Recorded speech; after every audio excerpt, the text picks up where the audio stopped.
Hello everyone, it's Jack Cotton, luxury real estate expert, agent, and author. Still here in my bicycle garage. Check it out.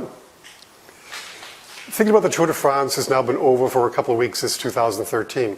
And last time I talked about the fact that the winner of any particular stage in the Tour typically wins by a matter of seconds, which brings us to the question of that the Tour riders probably ask themselves over and over again during the race, which is, am I pedaling as hard as I can right now? Is the gear that I'm in, is the cadence I'm using the right way to be getting me to the goal of winning this stage of the Tour de France?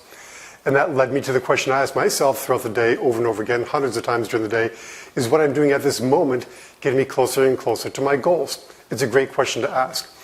But when I mentioned last time that winners of the Tour de France of a particular stage typically win by a matter of seconds, one thing I noticed when they come down the mountain roads and they hit speeds of 50 miles an hour, 55 miles an hour on these beautiful carbon racing bikes with a fraction of an inch thick tires, they pedal down hills. They almost never coast. In fact, the only time they really coast is when they're all tucked in going around a corner.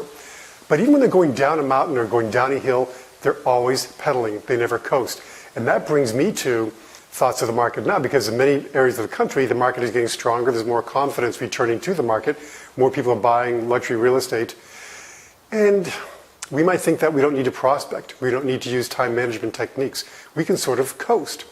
But the winners of the Tour de France, and whether it's the whole race or an individual stage of the race, know that you can't coast. You always need to be pedaling. So think about that. Relax every now and then, of course. Take time off. But when you're at work, you got to keep pedaling all the time, even if the market seems strong. So we'll talk about more of that during Luxury Real Estate Unplugged on the first Tuesday in August, where I talk about a powerative process for goal setting.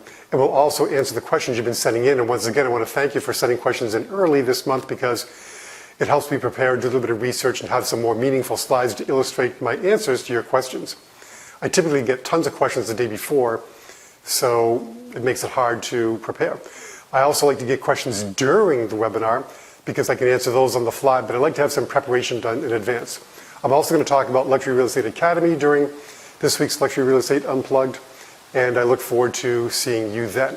Until next time, keep those questions coming in. Send me a listing you'd like me to promote in my newsletter, and think about the fact that if you watch the listings I send out every single week, we can do some referral business between and among ourselves. There's several thousand of us now, so let's do that. I want to have a success story to share with all of you. A lot to take in, a lot to remember, a lot to think about. Go to Luxury Real Estate Unplugged right now and log in and sign up. Until then, have a great week.